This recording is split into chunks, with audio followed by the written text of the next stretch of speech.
Hello students, आज के इस वीडियो में हम चुंबकीय क्षेत्र में स्थित किसी धारावाही चालक तार पर कार्य करने वाले बल का सूत्र हम लोग सिद्ध करेंगे। तो देखिए, इसका चित्र हम यहाँ बनाते हैं। रफ में मैं आपको समझा रहा हूँ, थोड़ा ध्यान से आप समझिए। एक चुंबकीय क्षेत्र है,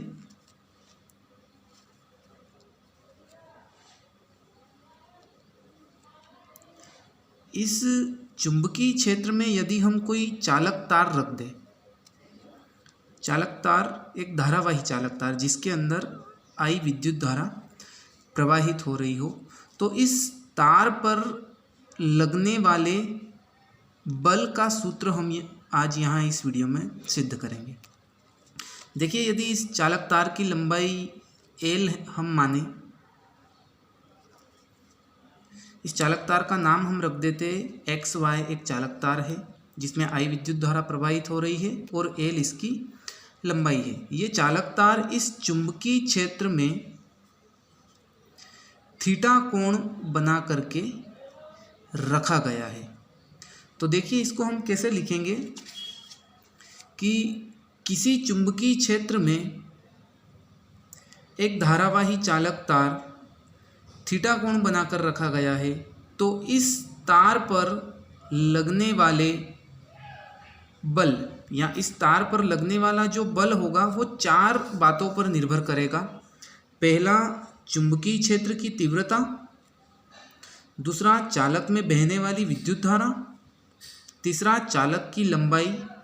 और चौथा, इस चुंबकीय क्षेत्र की तीव्रता और चालक के बीच के ये कोण थीटा की ज्या के ऊपर ये निर्भर करेगा। तो देखिए, हम एक एक करके इसको लिखेंगे।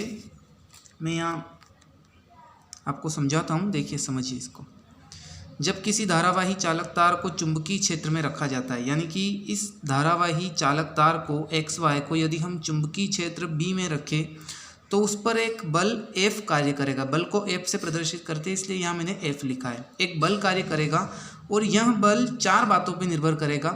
पहला, मैंने पहले भी आपसे रिपीट किया है, चुंबकीय क्षेत्र की तीव्रता।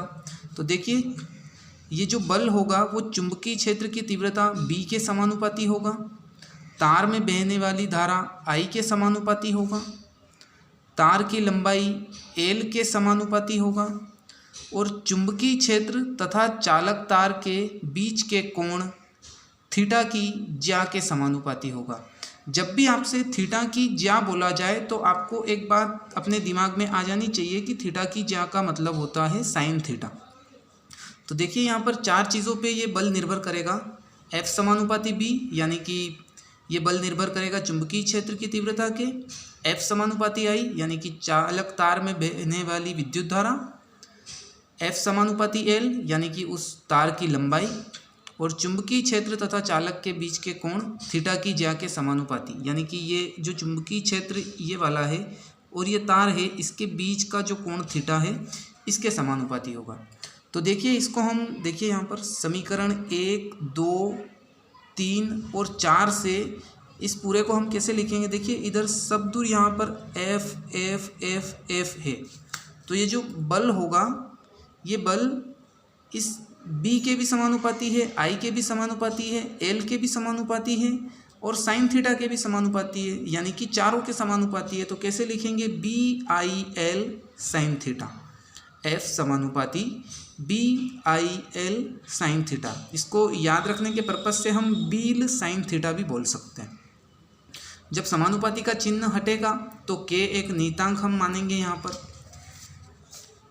जहाँ K एक नियतांक है और CGS पद्धति में K का मान 1 होता है। तो यदि हम इस सूत्र में इस K के स्थान पर 1 रखें तो हमारे पास केवल ये BIL साइन थीटा बचेगा।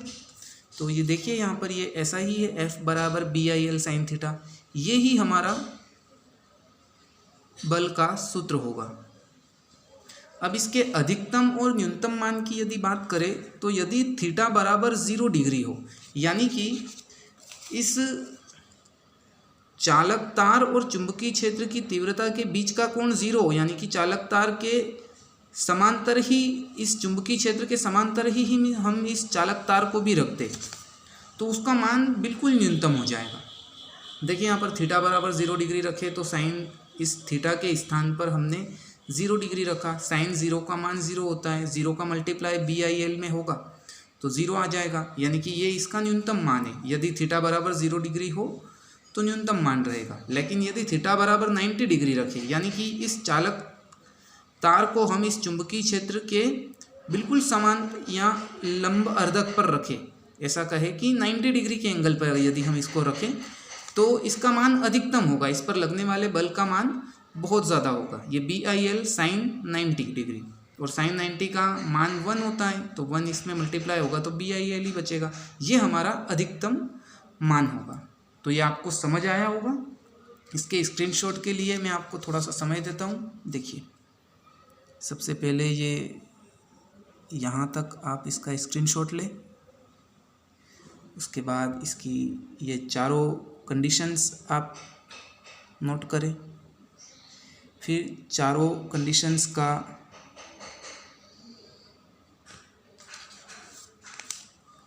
और फिर पूरा ये वाला पैटर्न। धन्यवाद।